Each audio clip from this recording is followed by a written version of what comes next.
Welcome to the GameFace Division 1 MPNFL footy show, and what a big week it's been. Pines outlast Sorrento in a fiery contest at Skybus Stadium at Frankston. What a game of footy it was. Big last quarter by Pines as Sorrento count the cost.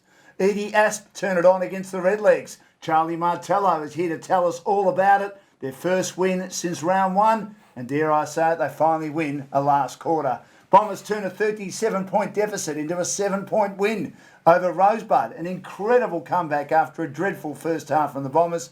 And Bond Beach Milestone Gamers in McDonald and also Casey, they have magnificent days and they enjoy the day as their team beats the struggling Stone Cats. My name's Dan Lonigan and we've also got Tony Blackwood. G'day Blackers, good to have you with us. Yeah, there's some really ripping games on the weekend, Dan, and some results that went really well for sides like Edithvale and the Frankston Bombers come home well.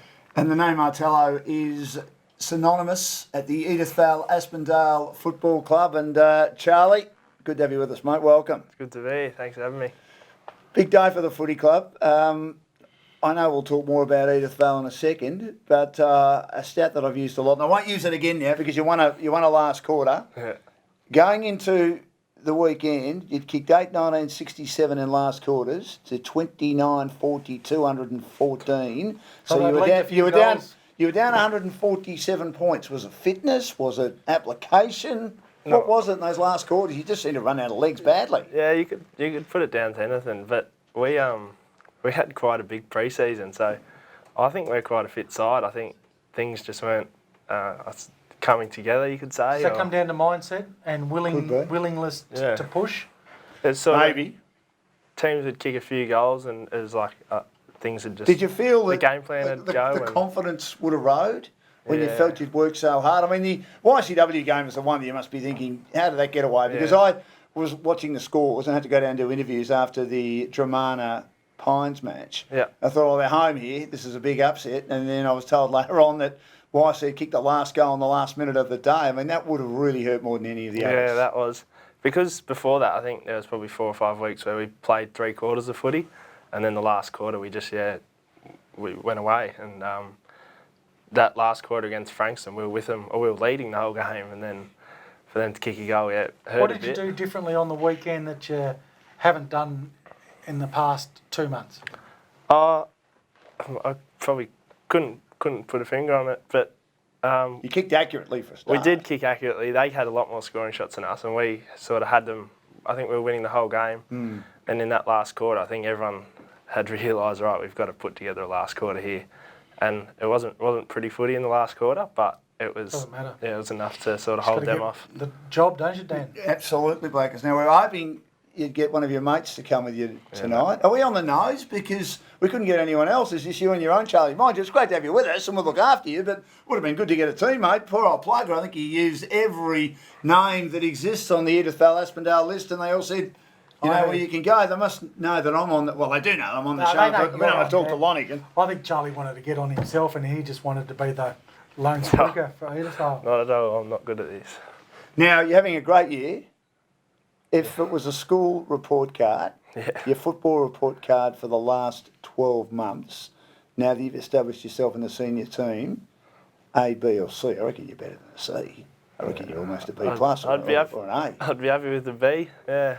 Last year I was... You reckon Raider would give you a B for your... I actually did a thing called the Ada Raider a few years ago, and it was out of 10, but I don't think anyone got over a 7. Is he a tough man? Oh, he's pretty tough. Is he? He's honest, but... yeah, sometimes people don't like honesty these days, Dan. Yeah. It's just the makeup of the young guys. I think honesty is the best way to go. Do you like it, the honesty?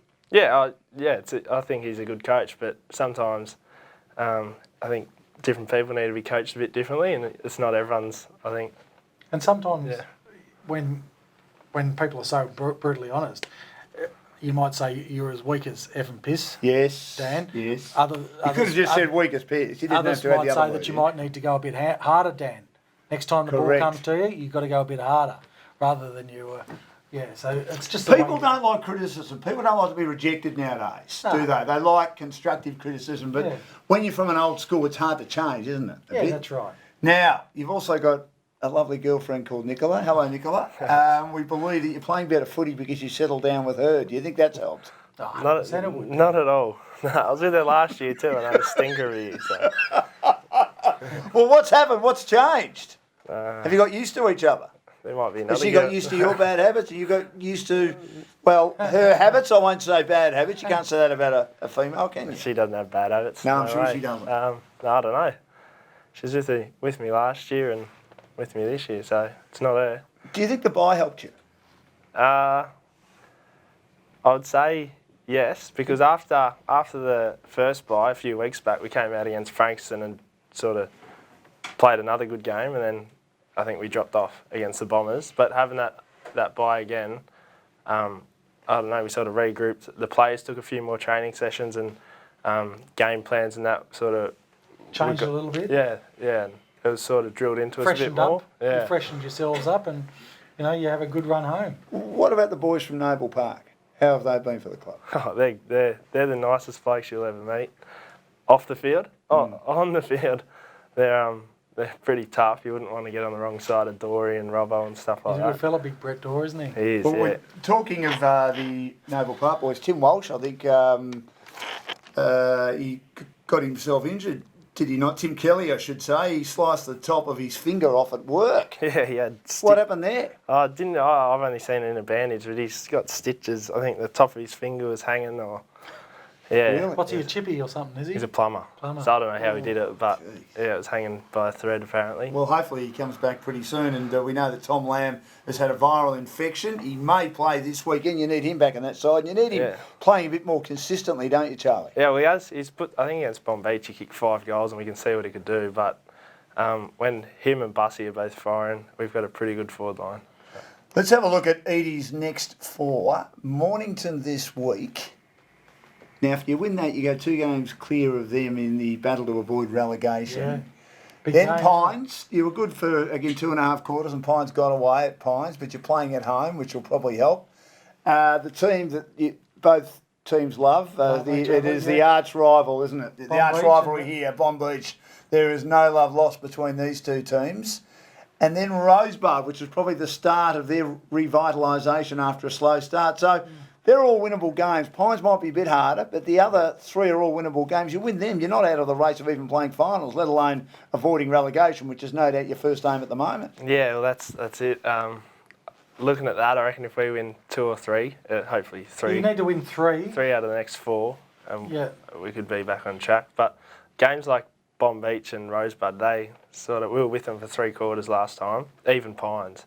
And that last quarter, they just kicked away. So if we can play 4 quarters of footy, you don't know what could happen. Now, the name Martello is a very famous name at the Edithvale Aspendale Footy Club. Your uncle Aaron and your father Paul. Now, Yeah. Paul played in the premiership. I haven't heard the story, but our boss Glenn Carter reckons he's heard the story 20 times. Blackers reckons he's heard the story a lot.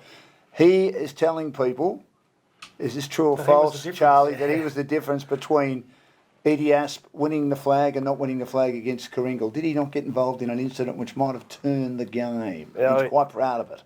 He reckons he won the game off his own fist, so he, I don't know. What, he punched the ball No, away no. close to the boundary. I know where you're Might coming have from. connected on a Blackers. head Yeah. as he. He probably didn't touch the ball the whole game, but he's So he's been dining out on that, has he? Oh, How long ago was that? Oh, Back in the 90s, Blackers? no, 18. I think he played one in '87. Or Right, might have been okay. that one. I don't know. He played. I'm not too sure. He Well, played. you're a very proud club, and you're playing good footy. You found a way to win. You've still got a lot of footy to go. Stay with us, Charlie. Back to talk more about the round of footy that was played in the First Division on the weekend. I want to touch on the Redlegs, who must have been disappointing despite having all those scoring shots. Blackers had a lot of players back, but we'll come back to that very shortly. This is the First Division GameFace Footy Show, thanks to the Frankston RSL.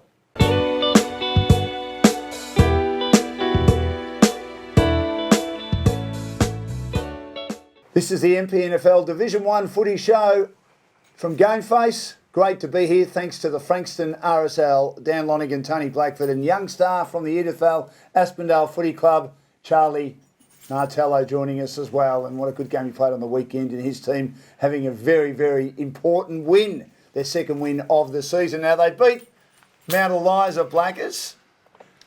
I think they'd be pretty disappointed with that performance. They had 6 or 7 that came back into the side.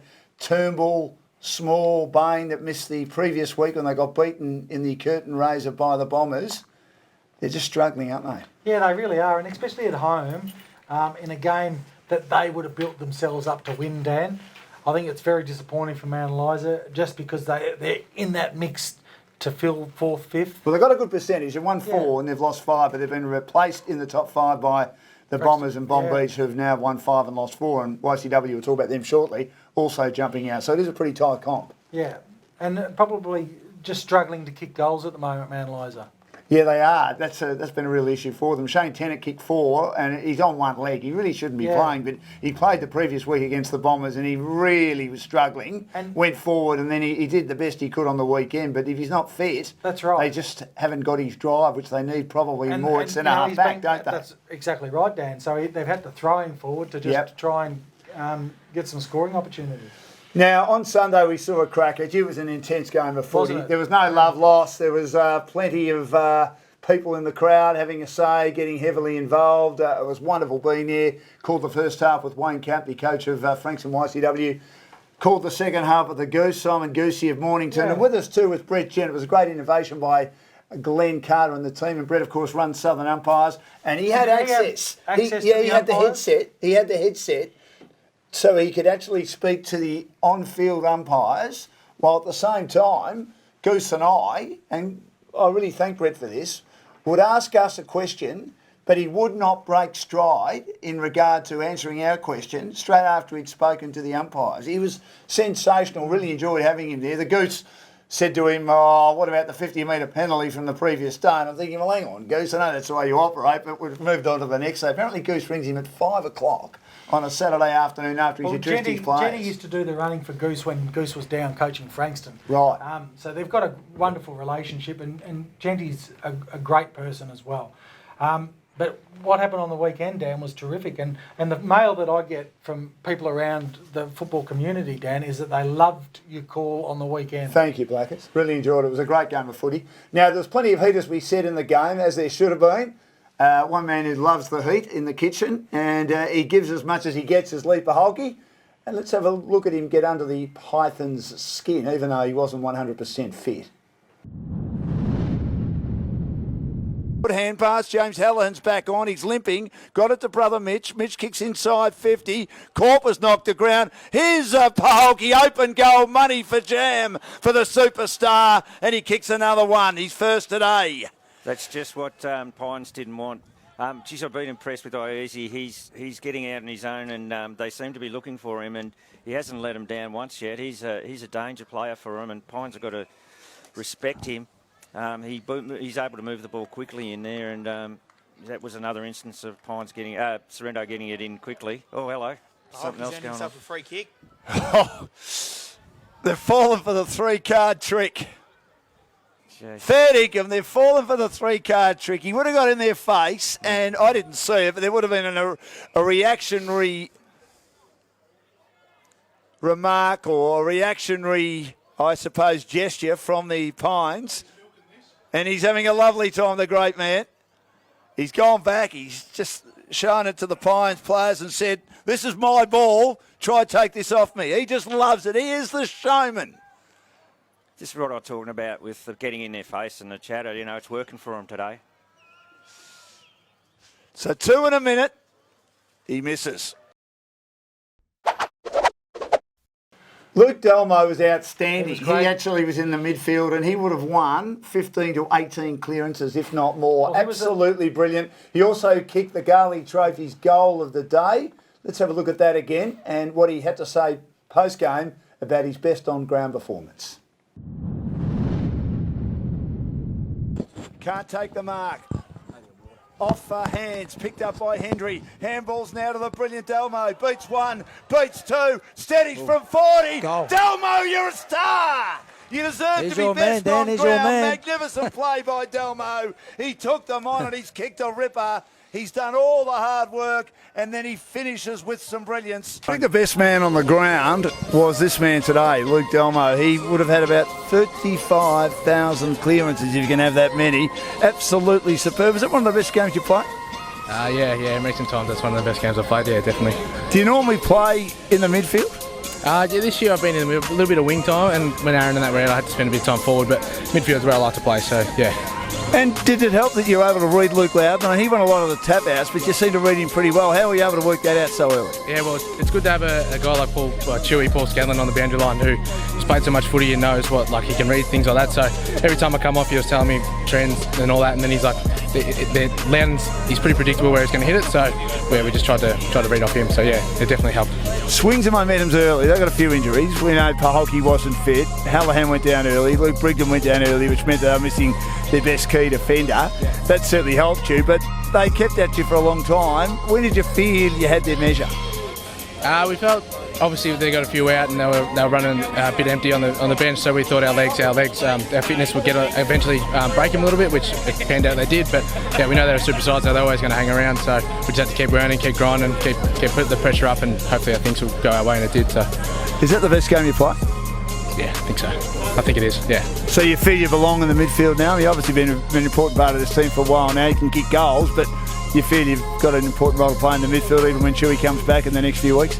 Yeah, I hope so. Obviously, with him out, I've had to, I'll even be better with him in, I should say, to learn more new things. So, yeah, I hope so, and I look forward to when he comes back. It's going to be good. And Aaron Edwards, how important? Oh, he's awesome. I've only played 8 games now, 10 games now with him, and just every week, yeah, he's got better and better, and I can't wait to see him full strength. He's still getting there, but yeah, he's super. Congratulations, Luke. You were enormous today. Great win by the team. Good luck for the rest of the year. Thanks for joining us. Thanks, mate. Good on you, mate.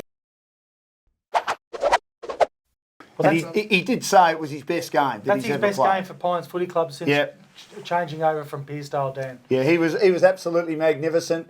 Played really well and led from the front without Paul Scanlon being there. But Paul Scanlon was there offering support on the boundary. Now, Paholke, talking of Lee, looked very ginger towards the end of the game.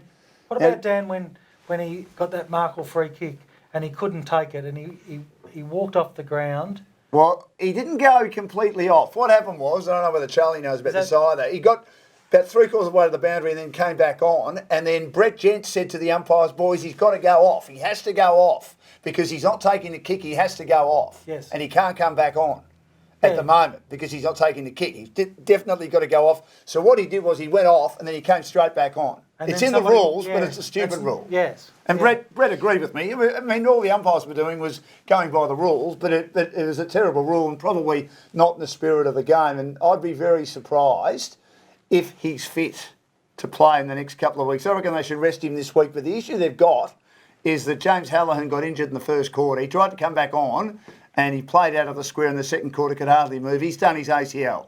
He thought he was in trouble when I spoke to him briefly on Sunday. Yeah. He's definitely gone for the year. So that's really bad news for the Sorrento Football Club. Plus they've lost a few guys overseas, is that right? Yeah, James Brigden. Yeah. Zach Burns. Tompkins. And Tompkins. Yep. And Tapscott's not due back for a couple of weeks. Marsden's not due back for a couple of weeks. Daniel Grant's still injured. Ryan Potter needed the run, and in the end, with Luke Brigden doing a hammy, he's out as well. Potter had to play in Edwards; it was just too strong for him. And Lloyd is probably best as a third defender, lacking a bit of height. Although he was great for Sorrento, he got the job on Bongetti, and their delivery was just too good. So they're in a bit of trouble, and it's going to be pretty tough, I would have thought, for Sorrento because they don't have the depth. They don't have under-19s like Edithvale and other clubs have, who've had a lot of success over the years. That's really let them down. So it'll be interesting how they cope in the next month or so. Talking of injuries, looking at Edithvale Aspendale, as we discussed, Charlie, your team, Tim Kelly's only out for a week, despite slicing the top of his finger off. He must be a tough man. Is he a tough man? He's had a few weird injuries in past few soft, seasons. He had an infection in his leg last year or something, so he couldn't play for a few weeks. He's been a bit unlucky, hasn't he? Yeah, he's had some of the weirdest injuries. Chris Wiley strained a thigh, played twos last week, possible fitness test to play this week. Bad news for the Pines. Perry Lewis-Smith did not play on the weekend for the Pines. He played for Port. I thought after we spoke to Crackers the previous week that he was a chance of coming back, having kicked 5 the previous day against Mornington. Now, he's injured his groin at Port, so he's out. And Chewy Scanlon's a couple of weeks away. When they get him back, they'll be even stronger. They'll look pretty good, I reckon, at the moment. I know you said to me on the phone during the week they took 3 quarters to get on top of Sorrento, who had certainly a lot of their key players out. Probably their worst side since coming back into First Division, Dan, on paper.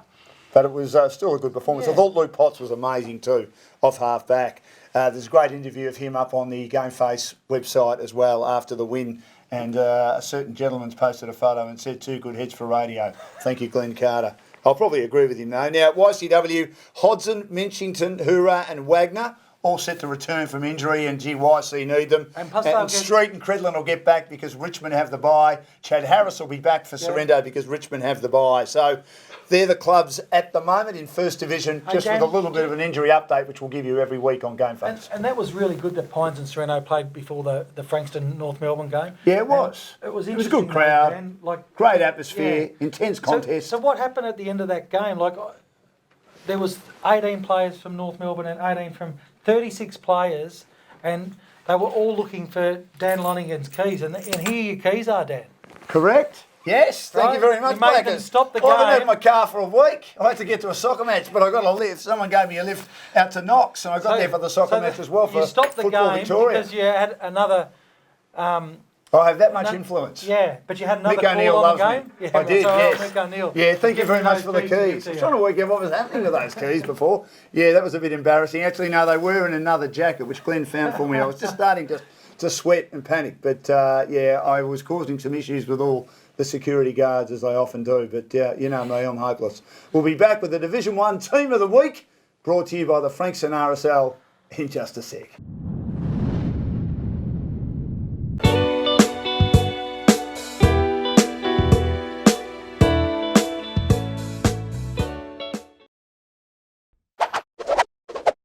This is the GameFace Division 1 footy show for the MPNFL. Dan Lonigan, good to have Charlie Martello from the winning Edith Vale Aspendale Football Club. They've won their second game of the season. Things are looking good as they take on Mornington this week. And Tony Blackford with us as well. We've brought the Team of the Week back. It was a big part of our show last year, brought to you by the Frankston RSL. Just before we mention that, another big injury, Sam Gibson, hamstring off the bone. The prize recruit from North Melbourne, gentlemen, gone for the year for Sorrento. That's well done. Yeah, it's big. Gee, So that'll that test is their a big- depth. Absolutely. Now let's look at the Team of the Week. Lloyd from Sorrento in the back pocket. McLean, who I go best on ground, was magnificent. He's been their recruit from Rock, the amateurs. Yeah. Ben McLean at fullback. And Byron Barry, who kept them in that game, as he so often does for YCW on the weekend. They just couldn't kick goals. He was very good again. Little Charlie Martello on the half-back flank. Do you like that's a playing good half-back, one. Charlie, or would you like to play half-back? Where do you normally play? Half back. I was forward every year before this. No, but they've moved him back, and that's couldn't- why he's playing a lot better, Dan. Couldn't because get a kick forward last year. Couldn't so, you? Yeah, they moved me back at the back end of last year, and I was sort of held my spot there. What's the difference between playing the positions? This is probably a very silly question, but I mean, how different do you have to play your footy, playing at half-back compared to playing half-forward? Well, Well, you can read the ball a lot better, can't you? yeah, it's easier And- with the ball coming to, I guess, the play's in front of you, so I guess you can sort of And you make don't your have to rely decisions on a based off teammate that. hitting the base out, Dan, if you've got a bit of meterage, you know? No, that's true. Half-back is one of the best positions. That's where Andrew McLeod learned to play his footy, became a superstar, as we know. Tennant at centre half-back, even though he played most of his footy last week in the forward line for Yeah. Mount Eliza. Guy Hendry, they reckon, took about 20 marks. He was superb. Oh, he's outstanding. Could have nearly gotten the votes for Pines last week. The centre line, Sean Downey, having a breakout year for Rosebud, has been superb. On the other wing is Shannon Gladman, who tried really He's hard for outstanding, Sorrento. The ruckman, Big Dylan Jones of Bond Beach. Hallahan was trying to drive them forward but couldn't get enough support. He was very good again. McDonald, we know he's a superstar in game 250 for Bond Beach. And Luke Potts played as well as he's outstanding. ever played on the What a- weekend, ready what to a play. Great on-ball division. Yeah, there, Dan. Turnbull at half forward for Mount Unlucky Eliza. not to be in that midfield mix too, isn't he? Calder having a good year, even though, as Simon Goosey said, players sat on him. He should have got 100 free kicks. Jenny, why didn't you give him any on the weekend? But he still played well for Mornington. We know Delmo could have been in the midfield, but at half forward played the game of his life for Pines. The forward line, Fowler, Paholke and Gertz. That's a pretty good forward line. In the following division, Pryor, Fisher from Bond Beach. What a game he played.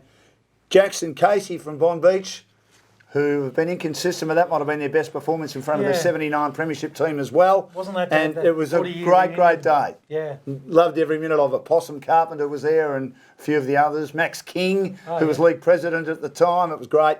And LaFontaine on the bench as well. Not one of his better games, as Coach Wayne Cap said, but he still played pretty well. So that is the GameFace Team of the Week. And if you've got a view on it, the viewers at home, tell us who you think was stiff to miss out and why. You can put it on the GameFace website or GameFace Facebook. Again, it's just an opinion, as I constantly say, Charlie. Opinions are like backsides. It's an opinion game, football. We've all got one. So we'd love to get your view on the Game of the Week, which will become part of our show every week until the end of the season. We'll be back with more GameFace Footy Show, thanks to the Frankston RSL, after this.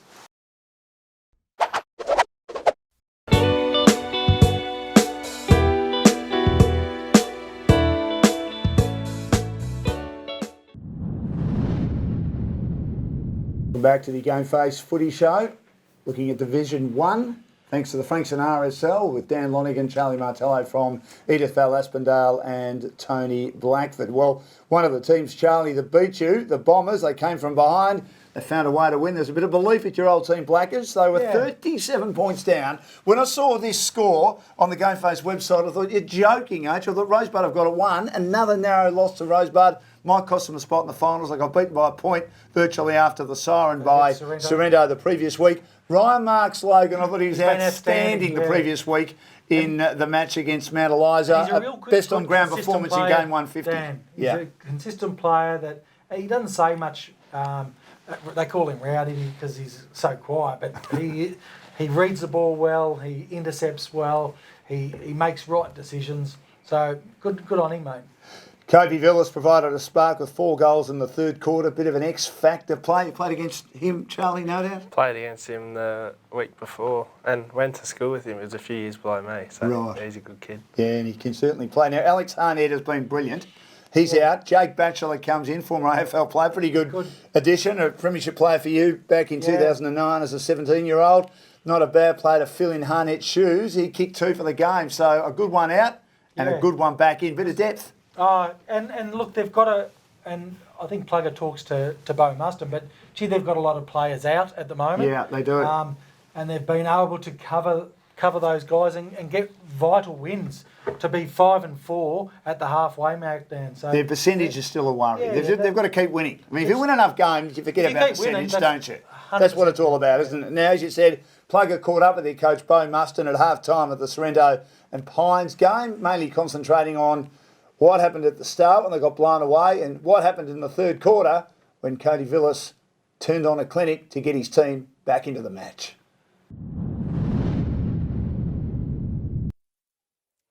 And welcome back to GameFace's coverage of Pines versus Sorrento. It's half-time. Dan Lonigan has nicked off to the function for the Frankston Dolphins and North Melbourne game later today.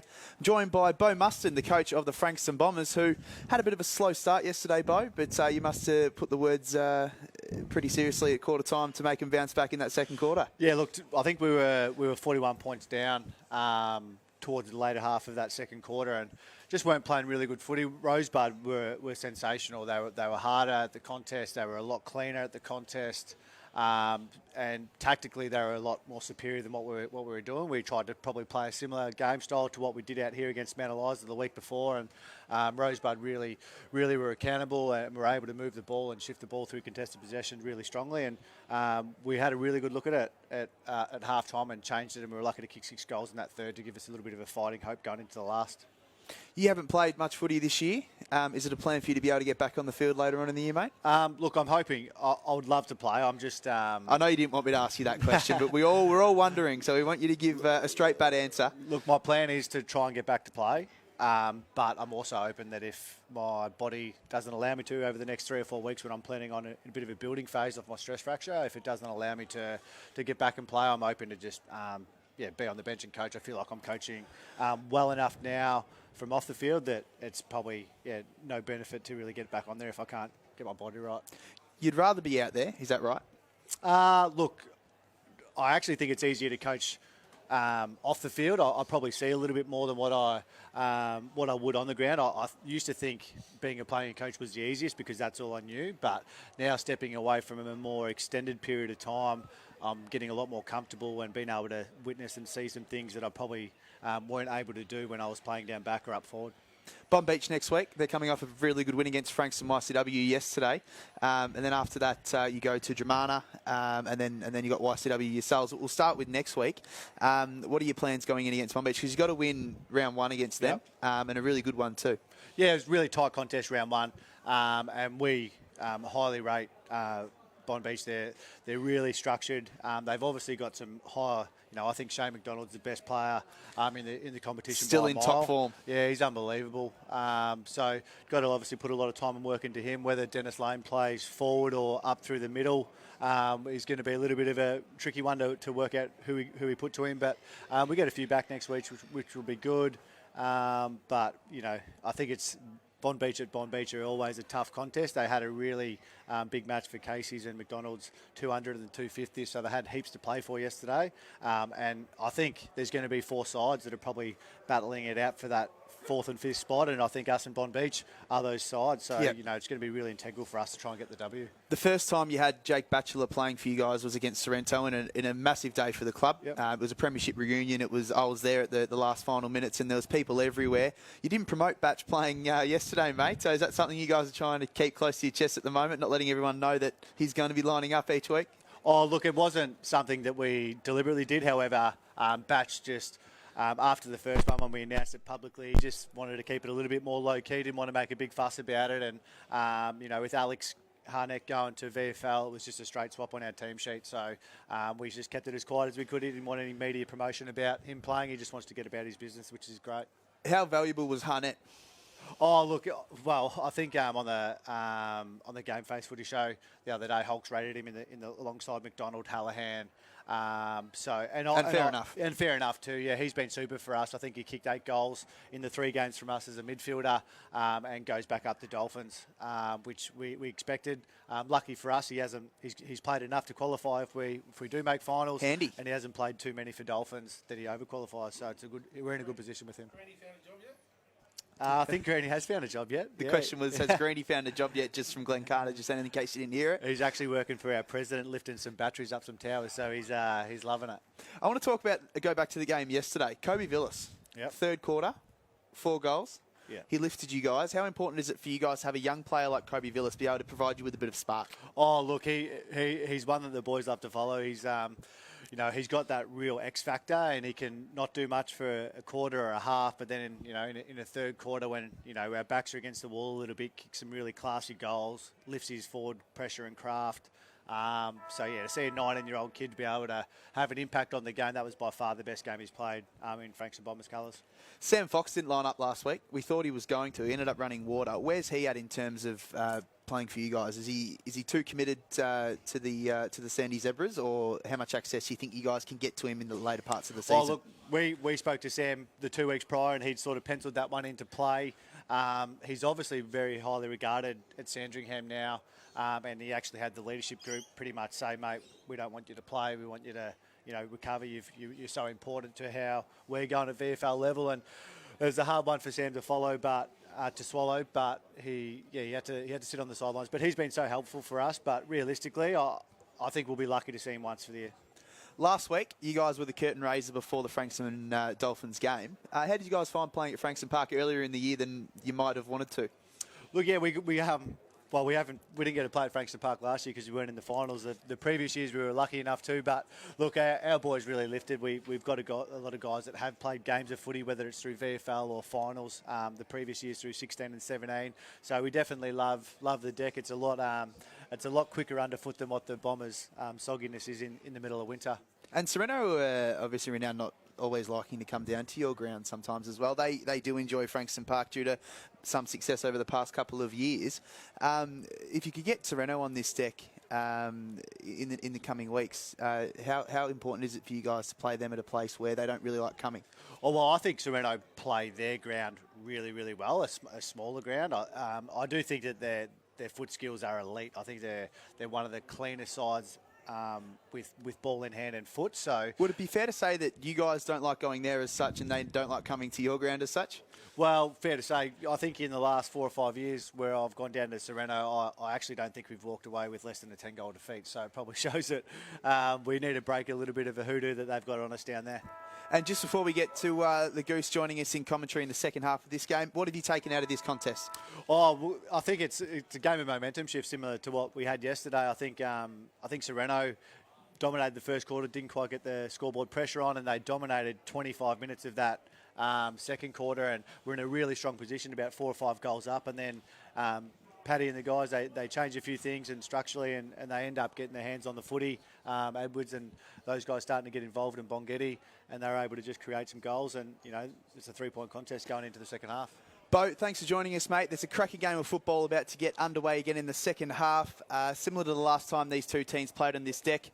Sereno are leading by 3 points at half-time, and GameFace will be back with more coverage with Dan Lonigan and Simon the Goosey with special comments after the break. Perfect. Thanks to the Frankston RSL. Looking at the last game last week of the Division 1 competition, and Bond Beach enjoyed the milestones of Shane McDonald going 250. What a player he's been. Jackson Casey game 200. They spoke to me before the game. Jacko a bit reluctantly, boys. Doesn't like talking too much, but we know Shane loves the microphone. They beat the struggling Stone Cats. That was our match of the day, myself and Paul Wilson. So good performance by Bond Beach. They had Trent Dennis Lane finish it off up forward. He kicked 4 or 5, didn't he? Yeah, he was magnificent. I thought McLean, who's been a great pickup from Bo Morris in the amateurs, I gave him best on ground. Good. I thought his game at centre half back was superb. The issue with YCW is their inability to kick goals. They go long periods without scoring goals. We touched on it earlier. They'll get 5 or 6 back this week. They need them. Their percentage is good, but they're not winning enough games. Well, they need him. He's a very good player. Yeah. And it's a great win for Bond Beach on a day that was a past players' day, milestone game for two legends of the club, but also the 40-year reunion of the 79 premiership side. What an amazing day for those blokes. Do you know a bloke called Goat? Vincent Hayes? No, Goat, yeah. You do. He's a very strange man. He was wonderful. And you've got Possum down there. Possum was there, yeah, and the Mountain Goats, and there's a few of them. But all the boys were good. I had a good chat to them. The club was really happy, and of course they had a win by 17 points, and YCW got some work to do. But look, they've been inconsistent, Bond Beach. That's been their issue. And not being able to get a big scalp. That's the thing that we talk about. And that's sort of a big scalp. But they've got Bombers this week who are in good form down there again. So this will be another big step for them. Now, but thanks to sports performance tracking, we chatted with Lachlan Stenning, who was part of the Dandenong Stingrays' first ever under-18 premiership team last year, as he was, and that was pre-game too, as he was putting his hand up to wear the tracker last week. And let's see what he had to say before the bounce. Lockie Stenning. Thanks to sports performance tracking, one of the guys that we love down at Bond Beach is a cult figure. He's going to wear the tracker today. Lockie Stenning, the premiership player at the Dandenong Stingrays last year and an important member of the Bond Beach team. Now, Lockie, here it is, mate. I know you've worn it before with the Stingrays. Yeah. How many Ks you do that day? 10.5 to 11, around that. I was averaging for about 6 weeks. Yeah. Is that more than you normally do? Probably last year I probably ran a lot more, maybe a little bit fitter than this year, but still work really hard. Is it good to wear it? I mean, and does it affect your game at all? Do you even know you're wearing it? Nah, you probably forget about it, but I mean, if you know you have a lot more in the gas tank, you just keep pushing because at the end of the day you want good results. Oh, exactly. I mean, it sort of helps your game in a lot of ways, doesn't it, in regard to your fitness and where you are with your football? Yeah, bloody oath it does, and it just challenges you in a new aspect that you want to look at and see how well you're going with your legs. Massive game today, 4-4 along with YCW, but your percentage is 27% inferior. You need to try and do something about kicking goals, don't you? Bloody oath we do, and what a day to do it on with Macca and Jacko's, 200 to 250th. Today's the day for us to grab that win and hopefully take off from there in the second half of the season. It's an inspirational day, but sometimes with milestones, players can get a bit too pumped up. How hard is it, and being a younger member of the team, not to try and play the game in your head before the actual game, knowing you want to do well for both Jackson and Shane? Yeah, well, I think it just comes back down to hard work. That's probably one thing that I keep myself to, is just being in that good attitude around the team. Now, make sure you don't lose that tracker. I've got a reputation of losing everything. I hear you're a bit laid back too, so we'll get that off you at the end. But Sports Performance Tracker are great sponsors of ours, and enjoy it today. And let's hope it's a big day for the footy club. One of the great characters of the MPNFL and Bomb Beach, Lachlan Stenning. I wish you cut that hair, boys. You like the mullet? I mean, yours is sort of a mullet, Charlie, but it's not quite at his stage where he's got it shaved at the front and a curly mullet at the back, old Lockie. He's a different cat. Oh, yeah, very. He certainly is. Do you play some good footy, though? Does your mum ever say to you, cut your hair, Chuck? Nah, she doesn't really have a say. Nicola might have a bit more to say about it. But, does she ever say to you, cut your hair? I shaved my head a few years ago. And Did you? How'd it go? I was almost single again, so I won't be doing that again. So it can't be too short. I can shave my head, though I need to, because I've got no hair, as we know. Now, YCW, are they going to win the next 4 Blackers? What do you think? So they play Sorrento down at Sorrento this week. They've got tons of injuries, as we know. I reckon they're a chance to beat Sorrento, even though it is at Sorrento, Dan, with the players that they've got coming back. Well, they've got Mornington. Yeah, it just depends on how they go. Mornington matches up well with them. They've got Dramana at Dramana. I couldn't see them beating Dramana. I can't see too many teams beating Dramana at Dramana. Not at Dramana, no. And then they've got the Bombers, which will be 50-50, which could decide so if they won 3, who plays in the finals. If they won 3 out of 4, they'd be happy with that. Well, the advantage they've got is they've got a good percentage. Yeah. And that's what the Bombers don't have. That's what Eddie Asp don't have. I suppose with your situation, Charlie, your team, and last year after you had your points stripped from the opening game, which cost you in the end, you were winning games, but you weren't winning by big margins. You don't seem to be a big margin team. Why do you think that is? Oh, I couldn't tell you, to be honest. I mean, a win's a win, but it'd be nice to get a big margin, wouldn't it? And now I've put you in the back line. Well, I played 10 games forward and kicked I don't know how many goals I kicked, probably single digits for the year, but yeah, it wasn't me. Might just be, our ground's hard to score on, I reckon. Yeah. Especially because it's so small. It's all contested footy and... Yeah. It's one of the smallest in the comp, but so is Dramana. That's a very small ground too. Yeah, I think Dramana's a little bit bigger than... Is it? Yeah, I haven't actually seen a game of footy at Regents Park yet. I hope to soon, which will be great. So it's going to be interesting for YCW when they get all those players back, and they'll have them all back next week, but they won't have Street or Credlin for every game. It depends on Richmond's injury list too, but I'm glad they're getting an opportunity. It's wonderful for the footy club. We'll be back with more shortly on the GameFace Division 1 footy show, thanks to Ex-Golf Mornington.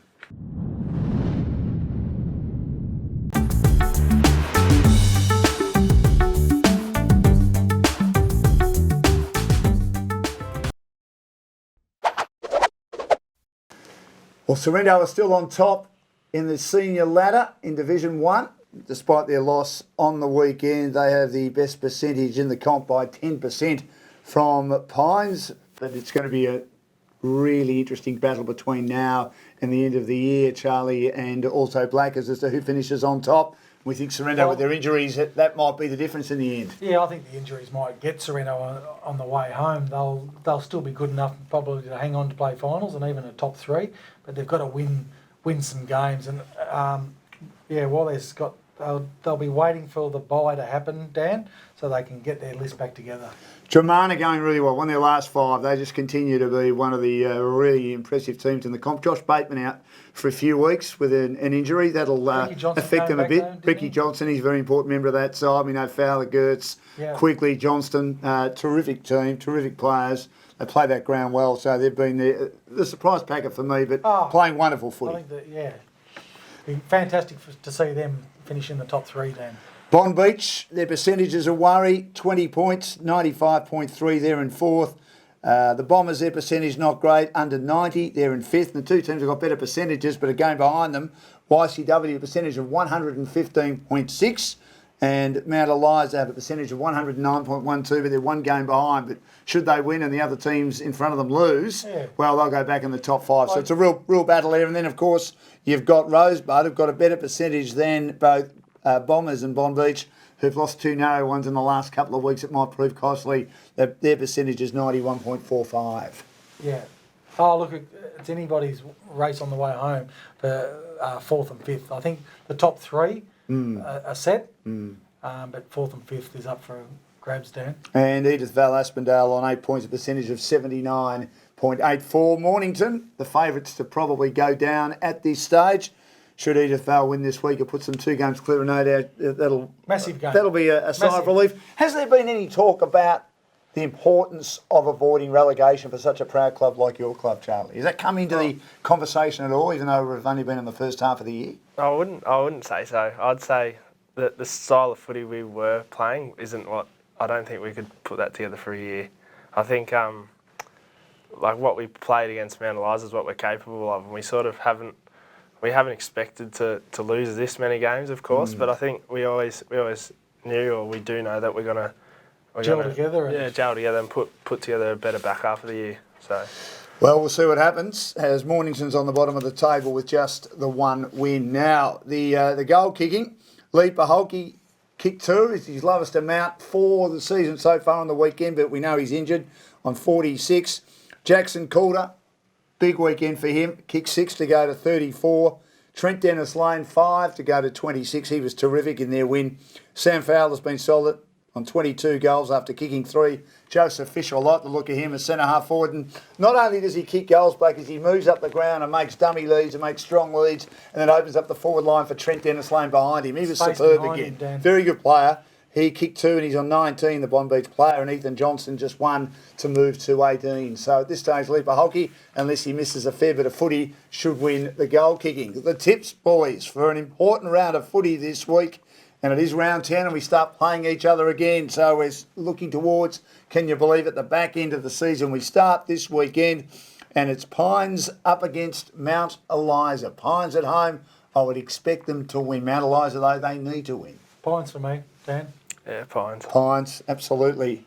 Well, the Bulldogs and Edith Vale Aspendale. Eddie Asp won earlier in the season but kicked badly. Had a good win on the weekend, as we know, and kicked accurately. It's a vital game for both teams. Mornington at home.